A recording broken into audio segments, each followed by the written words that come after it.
La idea es desarrollar esta cuestión amplísima y crucial de la relación literatura-política en la literatura argentina para circunscribir, y en realidad más que circunscribir, concretar por lo menos una línea posible donde interrogar esa relación literatura y política, es concentrarnos o tomar como punto de partida la cuestión de la violencia.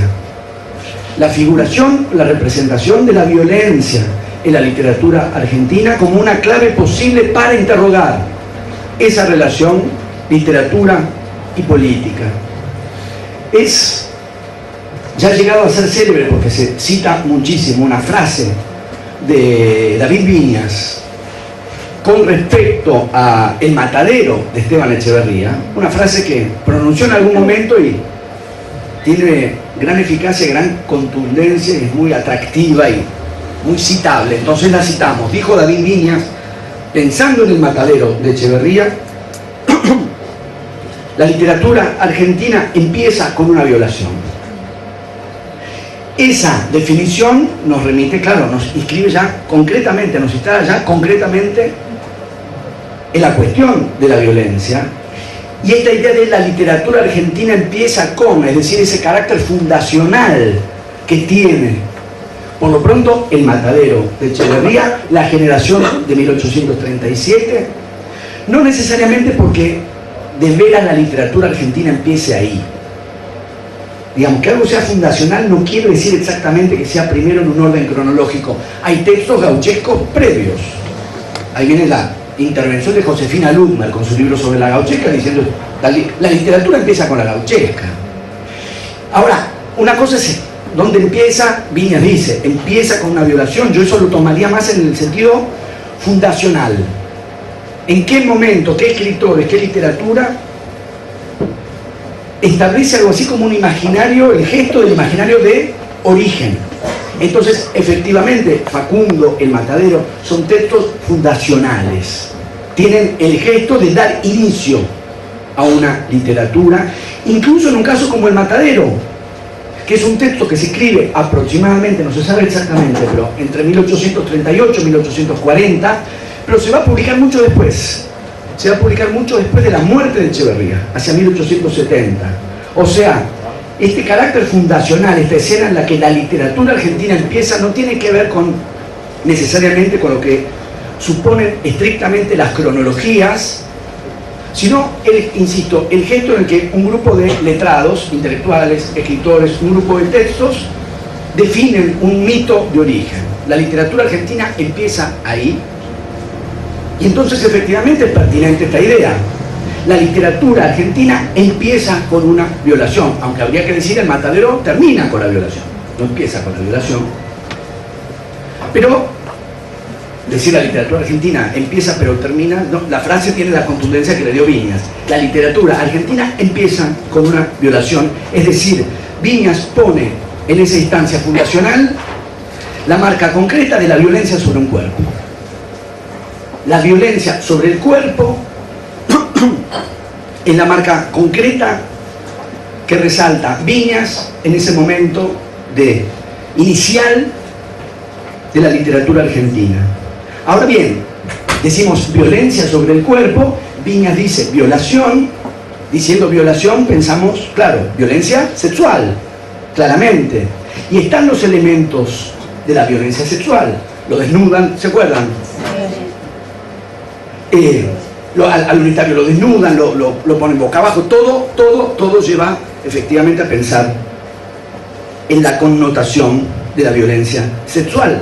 Pero creo que podríamos pensarlo también, y siempre como violencia sobre el cuerpo, en el desnudamiento como un acto de violencia política, antes incluso que como violencia sexual, que de hecho no llega eventualmente, si a eso se apuntaba, no llega a ocurrir.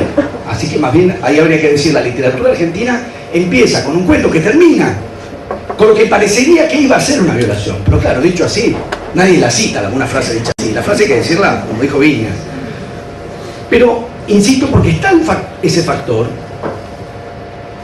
sin dudas. Además dicen, no hay niños. Pues dicen dar verga, cosa que para nosotros hoy tiene una resonancia que duplica, digamos, la carga sexual de la escena.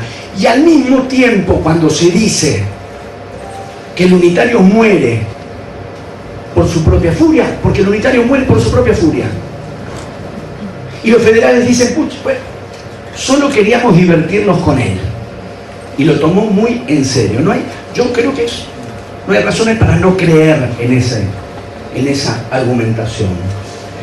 Sí que esto signifique, digamos, desdramatizar ni aligerar o alivianar la escena. Me parece que precisamente una condición de esta circulación de la violencia que exhibe el matadero es que hay algo de una dimensión festiva en la violencia, que se vuelve inseparable de su carácter trágico. No hay ahí una antinomia entre la violencia festiva y una violencia trágica. La violencia es festiva y trágica al mismo tiempo. Y cuando dice nos estábamos divirtiendo con él, efectivamente yo diría sí, efectivamente hay ahí una diversión que termina en muerte. Como pasa a veces, no sé si les habrá pasado, algunas escenas en las que uno no puede discernir si las personas que están involucradas en lo que parece como una pelea están jugando a que pelean o están peleando de verdad. No se puede distinguir. Y a mí me gusta pensar que quienes participan tampoco pueden distinguir. Están jugando a pelear. Y jugar a pelear y pelear en un momento es lo mismo. O sea, están jugando a pelear y en un momento uno mata a otro. ¿Lo mata porque no estaban jugando? No, lo matan porque estaban jugando. Y jugando a pelear matan. Uno mata a otro. O sea, ese punto donde, insisto, no es que la violencia empieza o transcurre hasta un momento determinado como fiesta de la violencia y luego se convierte en tragedia de la violencia. Es fiesta y tragedia a la vez. Entonces, el alegato, solo queríamos divertirnos con él, no le quita gravedad a lo que ha pasado, más bien define el tono y el modo de esa violencia, que creo que a la vez le otorga otra impronta, otro sentido posible al hecho de que lo desnuden. No se trata solamente de la evidente connotación de una violencia sexual, sino de un gesto específico de violencia política. ¿Por qué? Porque la ropa cobra un sentido político en el cuento. En verdad, todo en el matadero asume una significación política, hasta la lluvia. Hasta la lluvia, todo, hasta los fenómenos de la naturaleza son o maldiciones de los unitarios o descargas de los federales, o sea, todo tiene un signo político. Y la indumentaria del unitario en el matadero también. De hecho, los federales lo identifican instantáneamente como un unitario por la ropa que lleva. Y esa identificación es instantánea. Como se dice, un golpe de vista y ya saben que es unitario. ¿Por qué? Por el tipo de atuendo que lleva. De manera que en este sentido, desnudarlo es despojarlo de su significación política, de los signos políticos de lo que es portador. En un mundo en el que todo, hasta los animales, hasta la lluvia, hasta la inundación, tiene un signo político, no hay nada más violento que despojar al otro de los signos políticos, porque nada está despolitizado en el matadero. Desnudar al unitario es despolitizarlo. Y en la lógica de la politización generalizada del cuento, despolitizar es violentar. Lo desnudan para quitarle los signos políticos, porque además de desnudarlo, lo afeitan. Que si bien, bueno, si uno lo quiere pensar en clave sexual, puede ser una preferencia. Es raro igual, ¿no? Primero afeitemos. Claramente, no, lo desnudan y lo afeitan. Porque en realidad lo que lo termina de identificar con la carga del signo unitario es la barba en U. Ahí donde digo, no se trata solamente del desnudamiento para la violencia sexual. El desnudamiento es violencia política, es arrancarle los signos políticos, por eso también lo afeitan. Le quitan la barba en U, le quitan todo lo que tiene significación política, la chaqueta inglesa, etc. y la barba en U. Hacer eso, desnudarlo, En este sentido, es reducirlo a la nada. Y entendiendo por nada aquello que no es portador de un signo político. Eso es menos que nada. Y en un punto, diríamos, eso es reducirlo al puro cuerpo. Eso es reducirlo a la animalidad. En un cuento como El Matadero, donde el traspaso entre animalidad y política es permanente. Para un lado y para el otro. Se toman animales y con los animales se metaforiza el sistema político, o se hacen referencias al sistema político y se lo metaforiza con animales. O sea, el juego de la animalidad y la política recorre todo el cuerpo. Bueno, el cuerpo también. Todo el cuento. Despojar al unitario de los signos políticos, la ropa y la barba, es reducirlo a un puro cuerpo. En ese sentido, es como una reducción a la animalidad en ese puro cuerpo. Primera instancia de la circulación de la violencia en El Matadero, las prácticas sobre el cuerpo del unitario. Segunda, la relación entre violencia y territorialidad. Espérenme un segundo. No es striptease, queda acá, ¿no? Por suerte para todos, empezando por mí. Violencia y territorialidad. Porque El Matadero está fuertemente construido por Echeverría en términos de una demarcación o delimitación territorial, que tiene que ver con la modalidad de la violencia que circula en el cuento. Otros relatos de la violencia, otros relatos de violencia, por lo pronto relatos de guerra, o relatos de las guerras de frontera, es muy clara la delimitación territorial. Es muy clara, está expresa. Hasta acá, digamos, es el espacio del nosotros, de la línea para allá están los otros. Pero la violencia que circula en El Matadero, como violencia más ligada a lo que resultaría una guerra civil, si lo queremos poner en términos de guerra, la circulación de esa violencia al interior de los espacios de la ciudad. No hay que transponer una frontera nacional con todo lo que eso implica. Bueno, el cruce de frontera nacional, Ricardo Piglia ha trabajado sobre esto, sobre estos cruces de frontera, están, como sabemos, en el comienzo de Facundo. Se cruza la frontera nacional, con todo lo que eso implica. Crucé la frontera, ya estoy a salvo. Escapé del rosismo, ya estoy del lado de la libertad, y está muy clara la demarcación de frontera. Miren, en realidad, bueno, lo ha trabajado Piglia, ya sabemos, pero los textos canónicos de la literatura argentina del siglo XIX, Facundo, El Matadero, Martín Fierro, cuentan fronteras y cruces de frontera. El Facundo empieza con el cruce de Sarmiento a Chile, transpone una frontera nacional, y entre la ida de Martín Fierro y la vuelta, como sabemos, lo que hay es el cruce de la frontera para irse al territorio indio. Y la vuelta empieza, la ida es ida a los indios, y la vuelta es vuelta de los indios. O sea, el cruce de frontera define el corte entre las dos partes. ¿Qué pasa con las fronteras en El Matadero? Son fronteras implícitas, son fronteras tácitas. No funcionan como la Pampa, no funcionan como la cordillera de los Andes. Son signos no evidentes que hay que aprender a detectar, porque lo que sí está claro es que hay un territorio propio y hay un territorio de otro. O, dicho de otro modo, hay un territorio de peligro. Y hay que aprender a, diríamos, decodificar dónde está la línea de frontera que no está expresada, que no está explícita, no está enunciada, pero que funciona concretamente. Traspasada esa frontera, uno está en el territorio del otro. Uno diría, en las condiciones de violencia generalizada con que Echeverría describe la Buenos Aires de esos años en el rosismo, no conviene andar caminando sin fijarse muy bien en qué territorio, en qué terreno se está metiendo uno.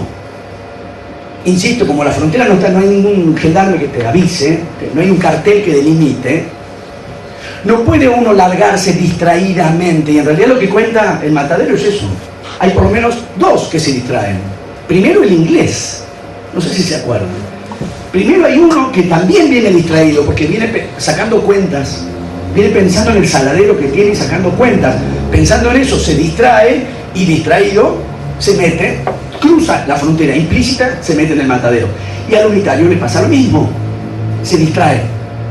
En la ciudad de la violencia no se puede andar distraído, uno tiene que saber siempre en qué territorio está. Porque bajo esta codificación de la violencia hacia el interior de la ciudad, insisto, cuando las delimitaciones son tácitas y están planteadas al interior de la ciudad, meterse en terreno de otro es ya de por sí un desafío. Aunque se haga como el unitario que va distraído pensando vaya uno a saber en qué. El solo acto de meterse en el territorio del otro es percibido como un desafío. Hombre de la esquina rosada, Jorge Luis Borges, tiene exactamente ese armado.